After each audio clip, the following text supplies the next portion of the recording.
What's up, guys? It's Mikey with Man Meat Barbecue, and we're going to sit and talk about some cool stuff today.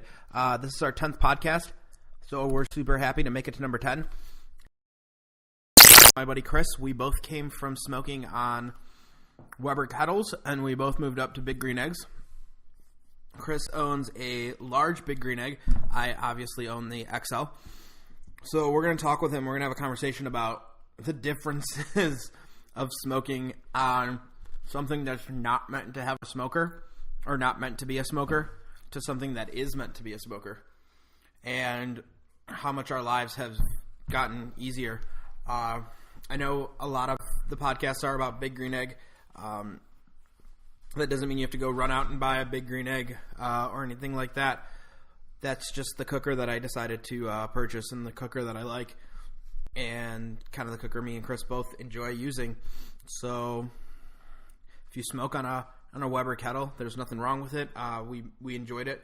We're just going to talk about some of the positives, some of the negatives, and kind of all around everything that goes into cooking onto it. So I guess let's start the conversation. Screw it. You had a 22-inch kettle. I had a 22-inch kettle. I fucking smoked on it. I didn't know what I was doing when I first started using it. When I first started grilling, I didn't really even realize you could smoke meat on it. I was pretty much pretty unfamiliar with the process. And then tasting barbecue and learning that this is not just cooked at 350, 450 degrees, and kind of understanding like that it's cooked at a lower temperature for a longer amount of time with woods that infuse the meat. Kind of got me a little bit more interested because I was already interested in cooking on the Weber. So kind of went on the internet and figured out different ways to like makeshift and turn the Weber into a smoker. Makeshift that Weber. Basically, a lot of what we did was we'd use indirect heat. Or at least, our setups were pretty much the same. Indirect heat, putting charcoal on one side, putting your product on the other side, and trying to hold temperature at 225. Yeah, the main difference is obviously it's not insulated, so it's just a very thin protection, and it's not it's not maintaining a consistent environment inside the kettle. And so when you have something in there cooking, you're constantly having to maintain the airflow from the top and the bottom to try to stay as close as possible to the smoking range of 225 to 250, which can be challenging, and especially like cooking at different times of the year. You're working with harsh climates, hot or cold, depending on where you live.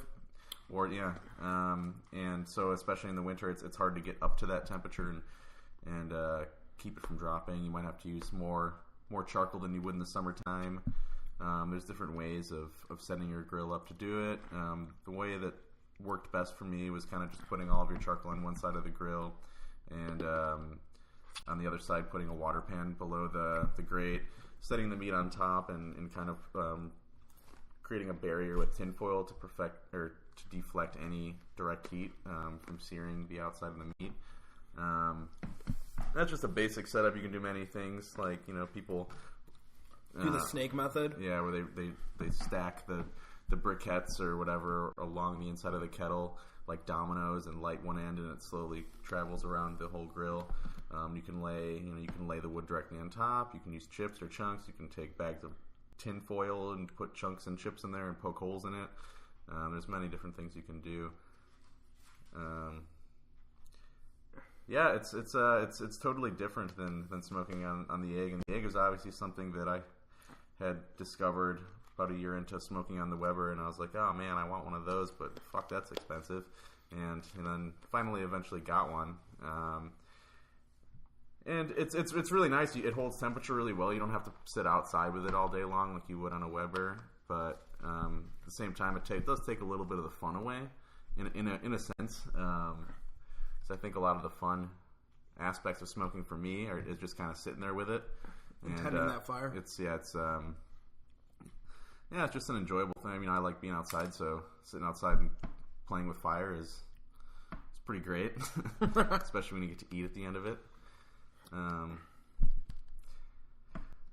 Yeah, I mean... Starting with that, if you own a Weber kettle and you're trying to start to smoke meat and you want to kind of get into it, what we're definitely trying to do is tell you a good way to kind of move into it. So I think what we should do is talk a little bit about the tips that we can give people on what works best. I find that I like using lump charcoal even in my Weber kettle. Now, I did use briquettes and all that, but I find the lump charcoal still burns cleaner for me. Obviously, lump charcoal does burn a little hotter, but I mean, I just you can do it with either. I mean, briquettes are generally more accessible. Obviously, like I would any day prefer to use lump charcoal just because it is an organic hardwood, and briquettes are, infused with chemicals and things, but it doesn't mean you can't smoke with them, and especially if that's all you can have access to, go for it. But, I mean, lump charcoal will burn hotter, will burn cleaner, and ultimately, I think, give you a better end result and the flavor of whatever you're cooking. And I know that, obviously, there are hardwood lump charcoal. Don't get me wrong. I know there is. Don't send me stupid hate mail being like, well, I use hardwood lump charcoal. Cool. We're talking about your regular, accessible, I'm going to go to Target or I'm going to go to whatever grocery store I go to. Kingsford bag. That has chemicals in it, dude. I promise. I don't care what the fuck they tell you. It has chemicals into it. If you can, stay away from Matchlight Kingsford. Those are just infused with lighter fluid, basically. Don't use lighter fluid. Yeah, if you can avoid using lighter fluid, that'll also make your food taste a lot better. You want to make your life really easy? Get a chimney starter. Yeah, chimney starters are great. That definitely is a good way. I mean, you can do that first. You can get your chimney going, and while you're doing that, you can set up your grill. Obviously, I always start by taking it apart, opening it up, cleaning out the bottom, getting all the ash out, kind of setting the charcoal the way I want it to. You don't need a ton. You just need enough to kind of cover the bottom, and we're not talking about the whole bottom. We're talking about half of one side of the bottom. Yeah, because if the way the Weber is set up, if you were to just pour charcoal on the bottom to cover the entire bottom, your entire grill will be cooking with direct heat.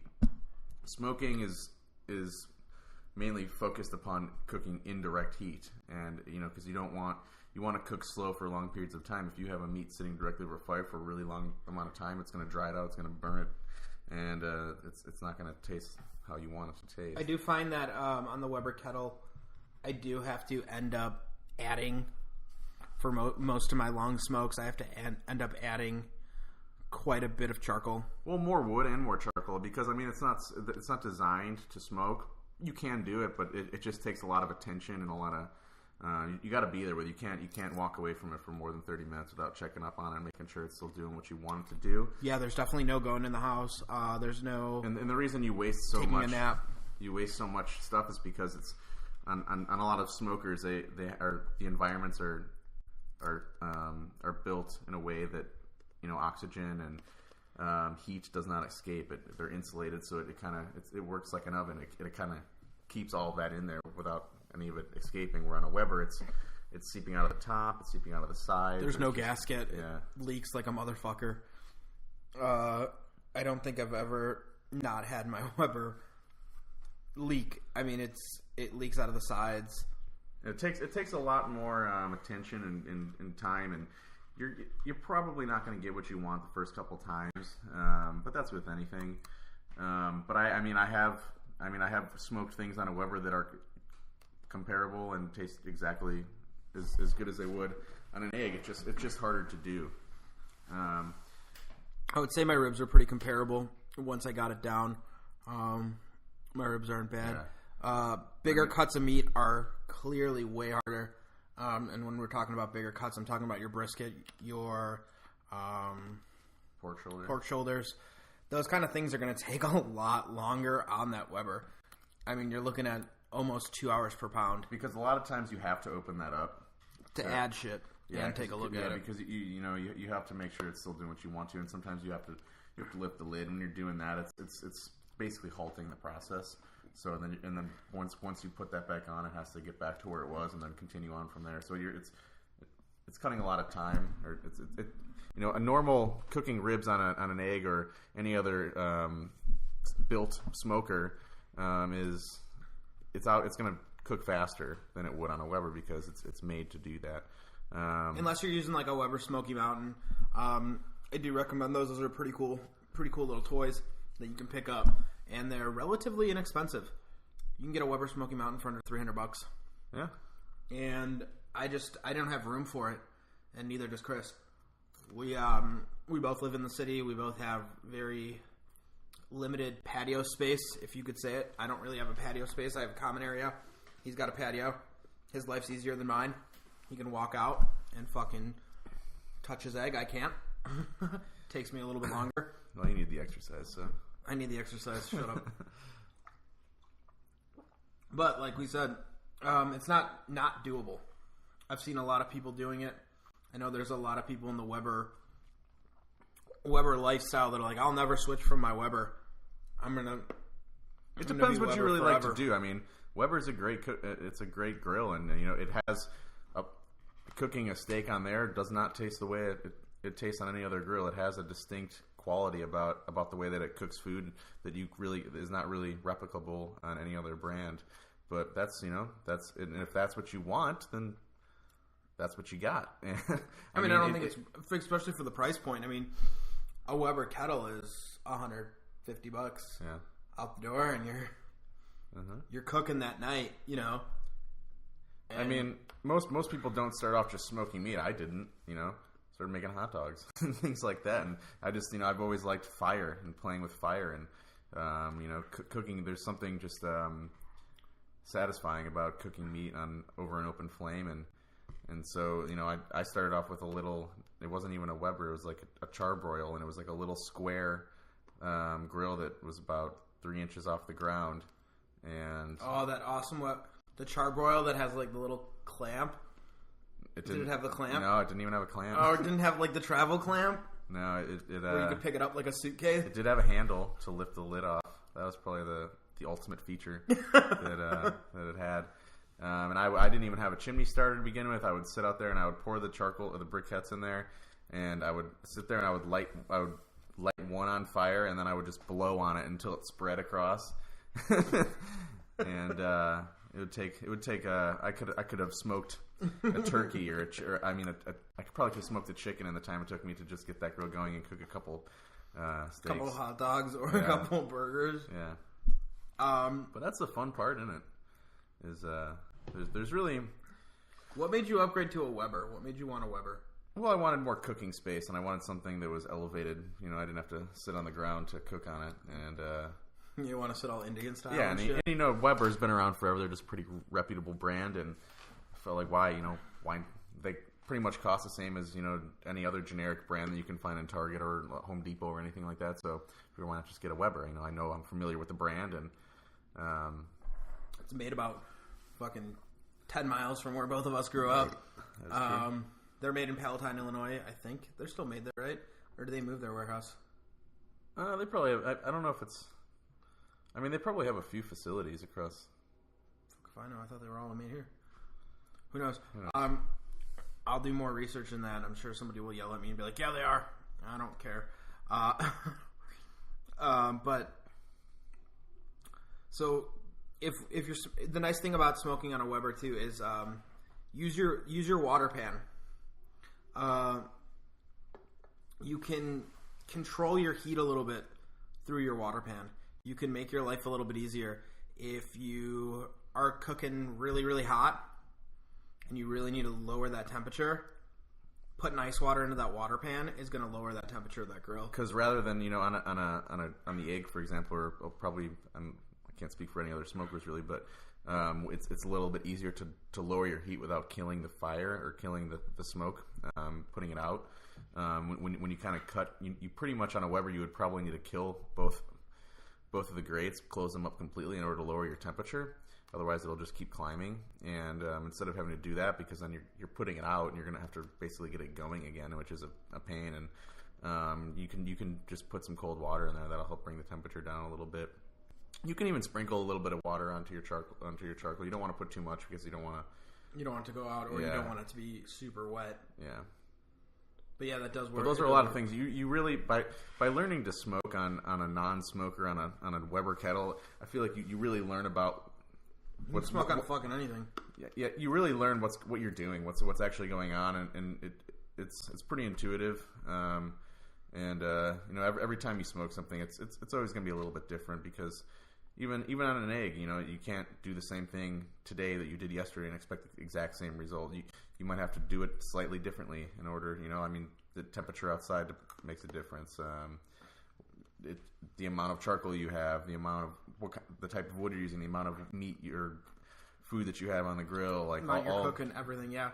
The way that the air is blowing into the bottom of the grate, all those are factors, and that's for me the funnest part about cooking, besides eating the end result, but is just kind of analyzing those things and trying. You're constantly having to make decisions, and it kind of makes it a craft, something that is you can't just cook in a microwave and have it taste like that.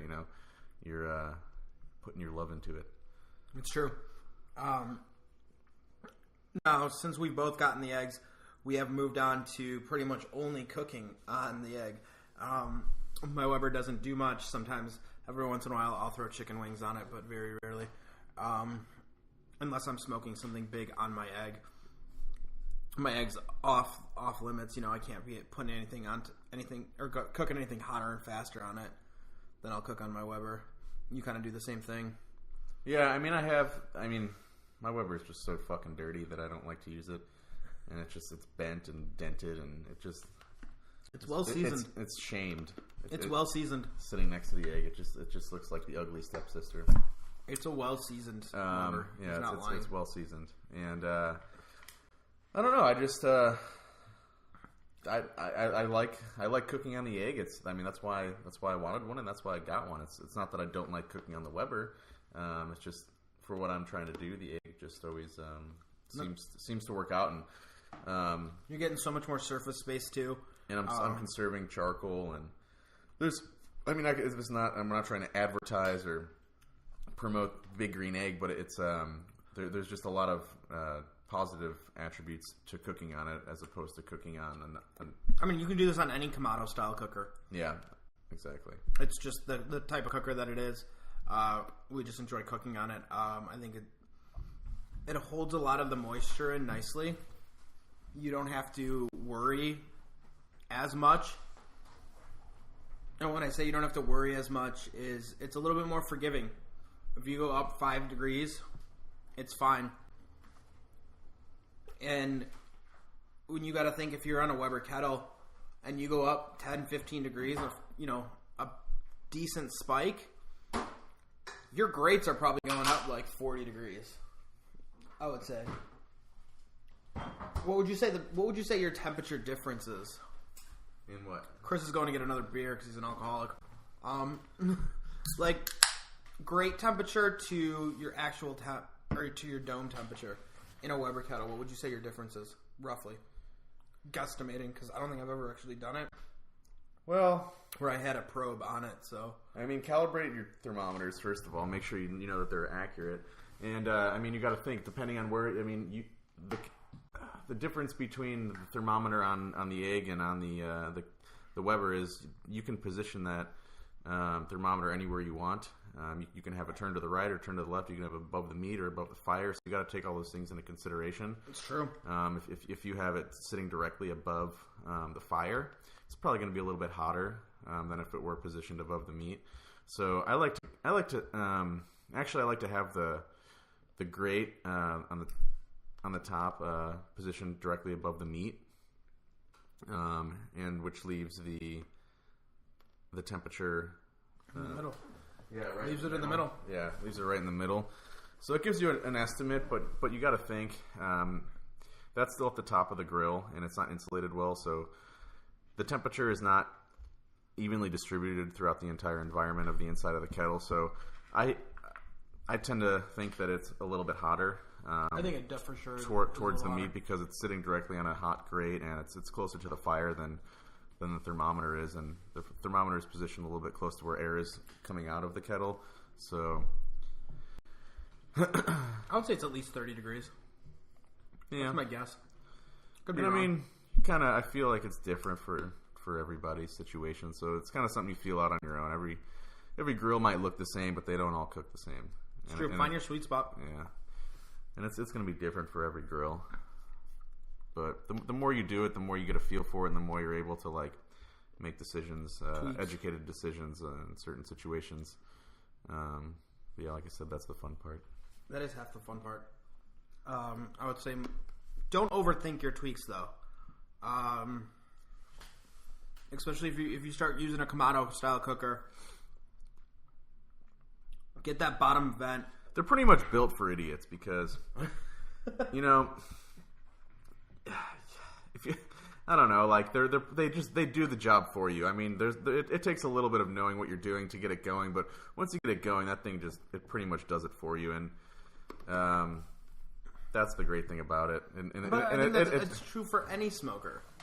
Well, yeah, I mean, I guess if you're comparing it to smoking on a Weber, like it takes a lot more to figure out how to do that on a Weber, and it takes more time and patience and screw ups and things like that. But you're on a stick burner, you got that side box. Once you know where to put it, how much wood you need in it, and how to have your vents open, it's pretty much going to do it for you. Yeah, you got to trust your cooker at some point. Don't mess with your bottom grate or your bottom airflow.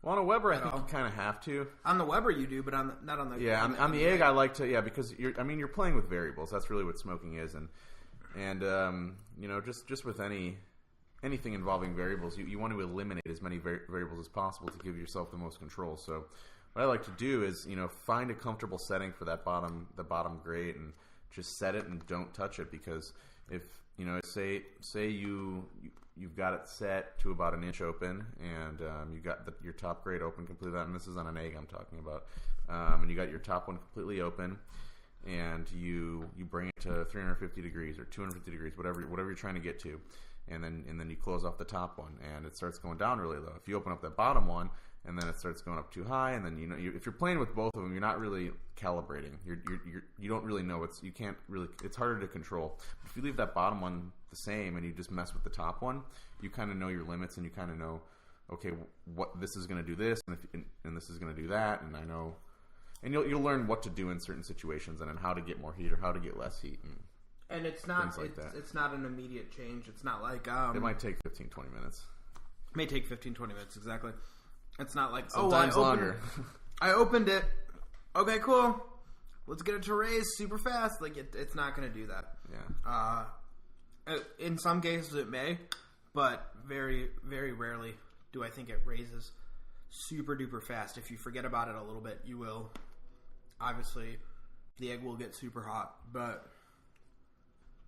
Well, it can and it can. I mean, it depends what you set up for. If you initially set up to smoke something at a lower temperature, odds are you don't have like too much charcoal in there, and it's not going to spread that fast because it's a controlled environment pretty much. And you got that deflector plate in there, so it would really take a lot for it to go up extremely fast. But once it gets going, it won't stop, and that's half your problem. Yeah. That's generally not something I run into when I'm smoking, though. It's easier to, because it's easier to lower temperature. Yeah, start at a lower temperature and get up to a little bit higher of a temperature. It's a lot harder to take that high temperature and go down because it'll more than likely continue to go down.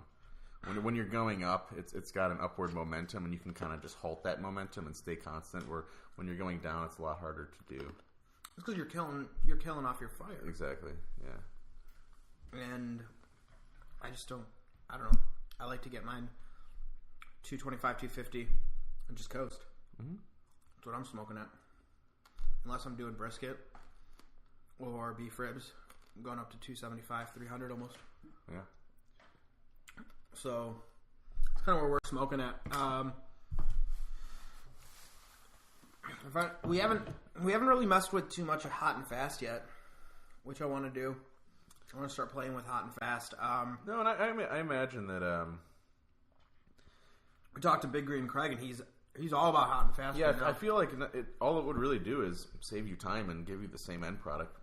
Theoretically, it's like the low and slow is just holding it there so that I can infuse with smoke and kind of break down some of the out that fat, render a little of fat, and but going a little bit hotter is not. It's going to have the same effect. It's still going to be able to do that, but it's just going to go at a faster rate. You're going to get that internal temp up a lot quicker than you would if you were holding it lower. And going low and or hot, a little bit hot and fast. A little bit hot and faster, but don't go. Yeah. Don't think just because it might cut an hour off of cooking, or an hour or two, depending on what you're doing. Cut a little bit more, I would say. It depends what you're doing. Yeah. But because I feel like when you're going really slow, sometimes it's almost too slow.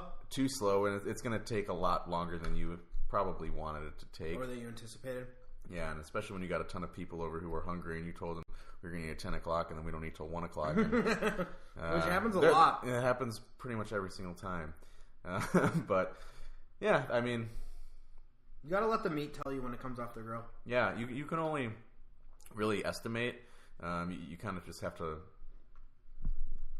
make a decision based off of what's actually happening in the moment. What's happening on the meat. Yeah. And don't, for anyone that's starting to get into barbecue or like low and slow smoking, and we talk about hot and fast, don't be like, okay, well, if I do 225 for 6 hours, and then I only need to do at 300 or 325, do it for 3 hours. It doesn't work if you could go up to like 450.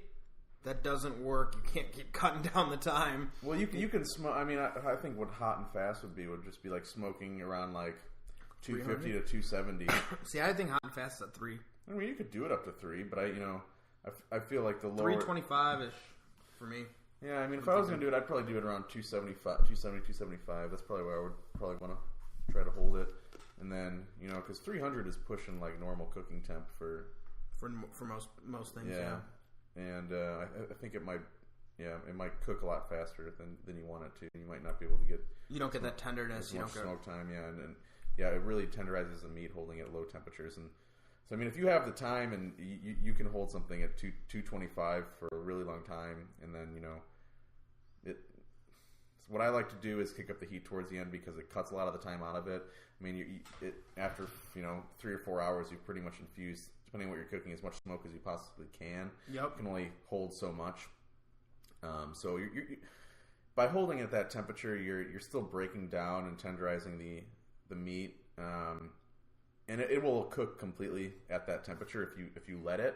It just takes a lot longer. So what I like to do is, after I've gotten enough smoke in there, I feel satisfied with the amount of time I've put into smoking. I will kick it up to normal cooking temperature to kind of render that fat down, and that really is what tenderizes it and makes it kind of fall apart. But you can you can really achieve a similar or a similar end result in many different ways. So there's no right way to do anything. It's just kind of what works for you. Absolutely. So I'm going to ask you some dumb questions just because they're going to be fun. What made you choose the egg over different Kamados?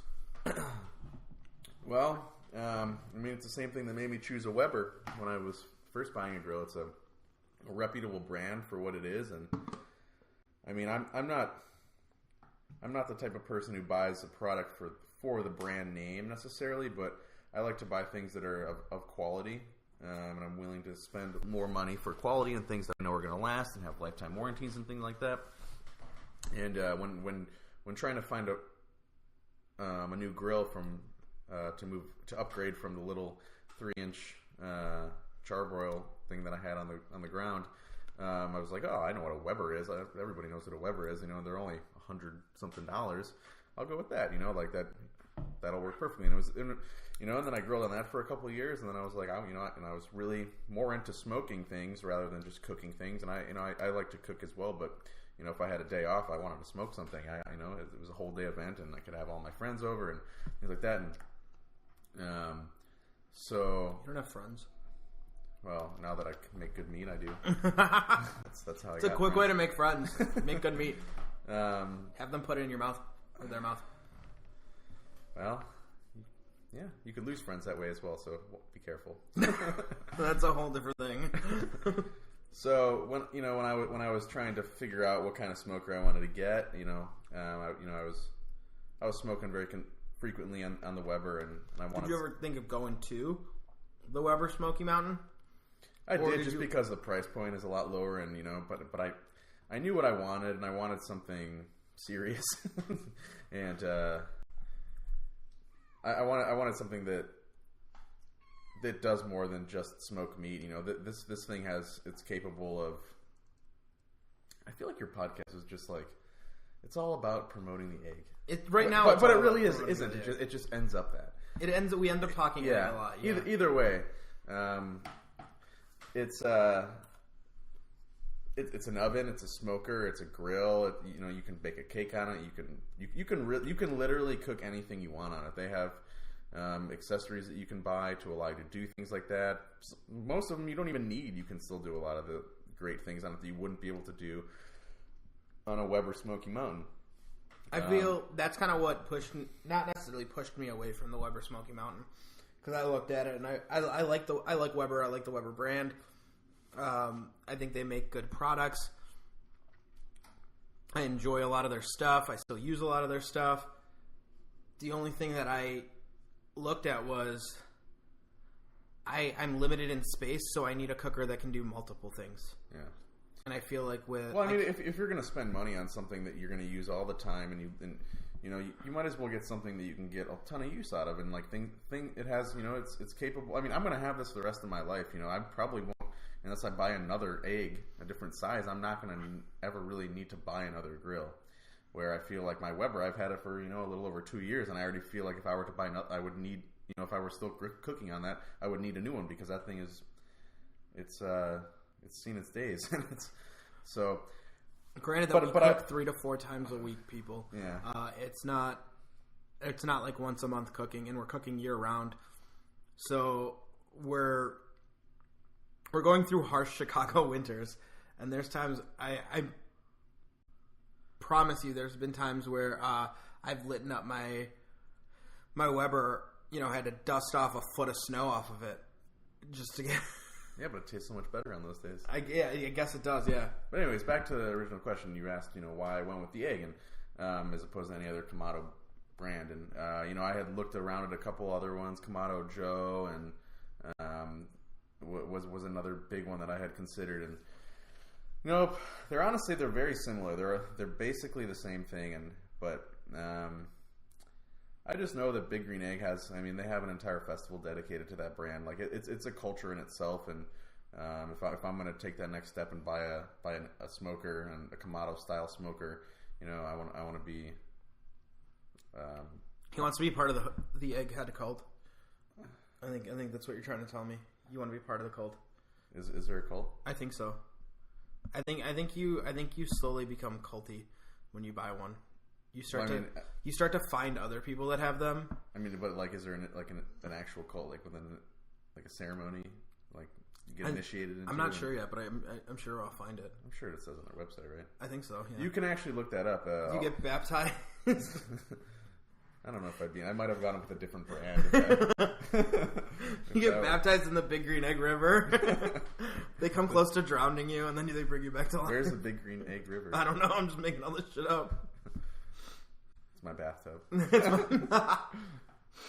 It's just flows green water, but no. Well, it would be the Chicago River then. That would be the Chicago River right after saying. Actually they do that for in honor of the egg, the Big Green Egg. That's actually which will be coming up soon. The weird thing is they put orange dye into the river to make it green. Yeah, but the river's so dirty that it turns it green. Yeah. It stays pretty much green year round, guys. It's not like fluorescent green like they see in the pictures, but year round it's pretty much green. Yeah. But the egg's working awesome. The eggs for cooking in the temperatures that we cook in, when it gets cold, that egg holds temperature like fucking great. It does. And as Chris runs and checks his temperature, currently, we are, while doing this podcast, we are currently smoking some ribs. So we're having some fun with that because everyone they can loves probably ribs. smell it through the mic, right? I hope so. I'm pretty sure this mic smells only as of barbecue. But we're, I hope we made some good points for you guys. We talked about... Probably not. We just wasted 35 or 40 minutes of your fucking time. We can keep going. We can keep wasting time? Yeah. People can tune out at any point if they want to. No, you got to hear the end of this. But I honestly think we made some good points. Water pans, they can control your heat in a Weber. It's an added variable that allows you to have a little bit more control that you wouldn't have without it. Exactly. Although not necessary, but if you're a control freak, or if you like to have a lot more control of what's actually going on, it's a helpful tool. Now, I have seen a couple modifications for a Weber that people have made. We did not modify our Weber kettles at all when we were smoking on them. I've seen people tape up the inside of the Weber kettle so that they only have one, grate or one little oxygen hole, basically, and then use something like use a thermometer gauge for it. Use a pit temperature control. I've seen that done. We didn't do any of that.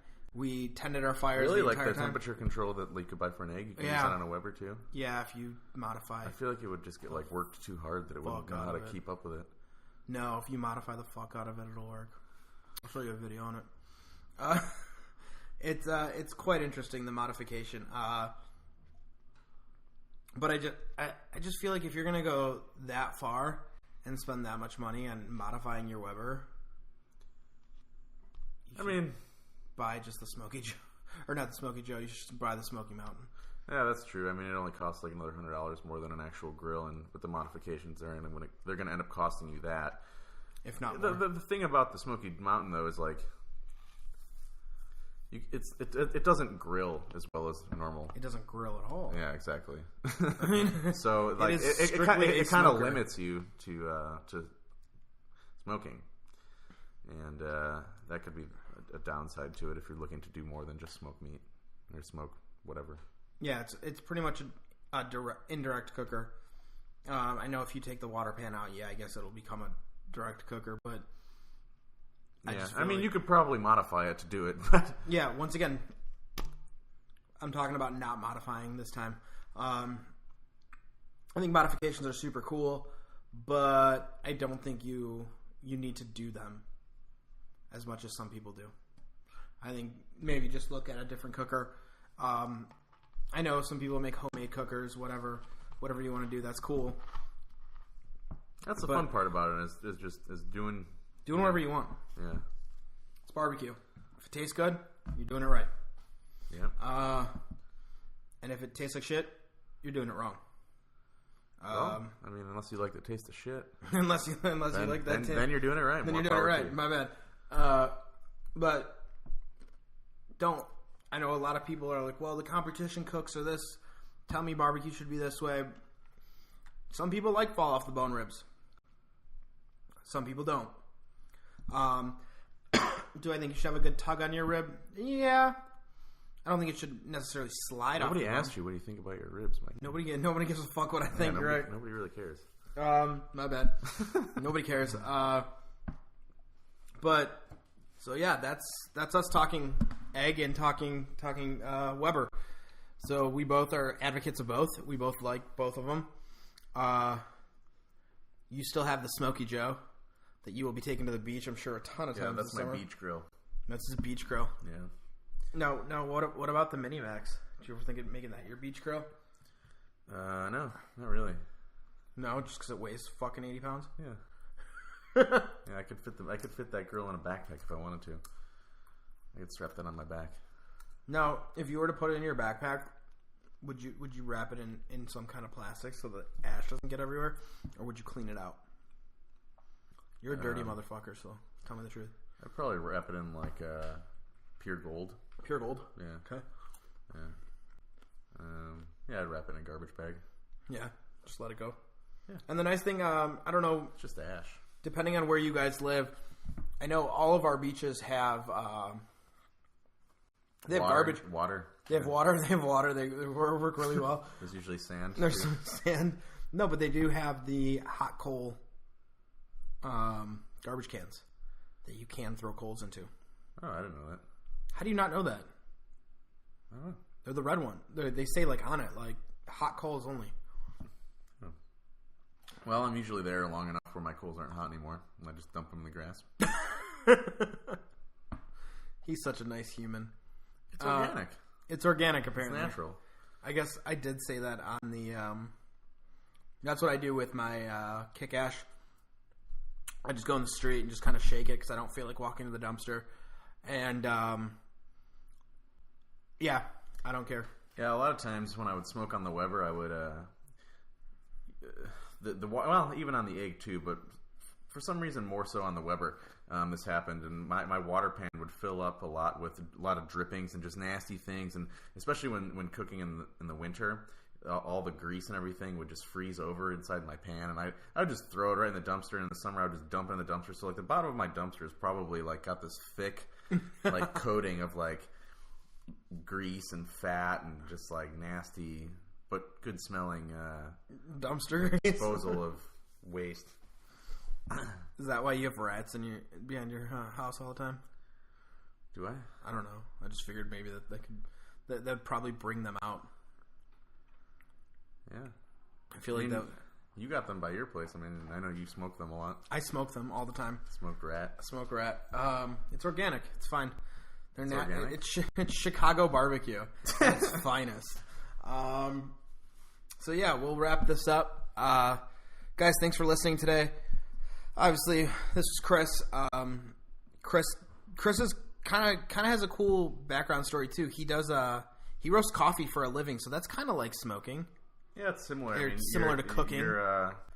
Well, similar to smoking, you know, and I mean because cooking is one thing, but smoking is you're working with so many variables, and you're working with controlling heat and fire and airflow, and those are a lot of common things in roasting coffee. So yeah, it's Do you say that roasting coffees helped you cook?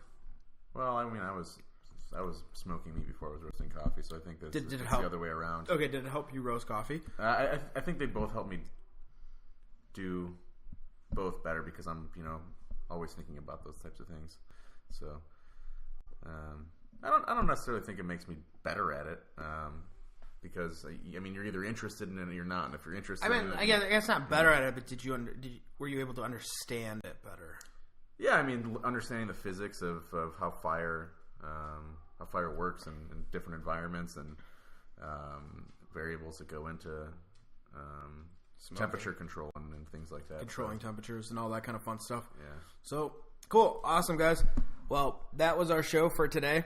Once again, if you guys want to email us with any products or anything you want us to review or pretty much anything you want our input on, it's manmeatsbarbecue@gmail.com. That's MANMEATS BBQ. Also, check us out on any of our social media. Facebook, it's facebook.com/MMB Chicago. Instagram and Twitter is just manmeatbarbecue. Use our hashtag. It's #ManMeatBarbecue. It helps us see your cool-ass barbecue posts. Believe me, we give a fuck about them. We like to see them. We give you a shout-out every Friday. So if you want to be on the show, you want to talk egg, you want to talk grilling, you want to talk barbecue, you just want to talk rub, you want to talk anything you want to fucking say, I don't care. Message us. He likes to talk anime. Anime. I don't actually like anime. I don't even know. I don't pay attention to anime. I'm sorry. If anyone that does pay attention to anime, that's awesome. I don't care. I just could not fucking. I couldn't carry a conversation with you about it. When he's not on the air, he's always talking about anime. Yeah, apparently. So, Guys, I hope you enjoyed the show. And till next time, we'll see you guys soon. Thank you.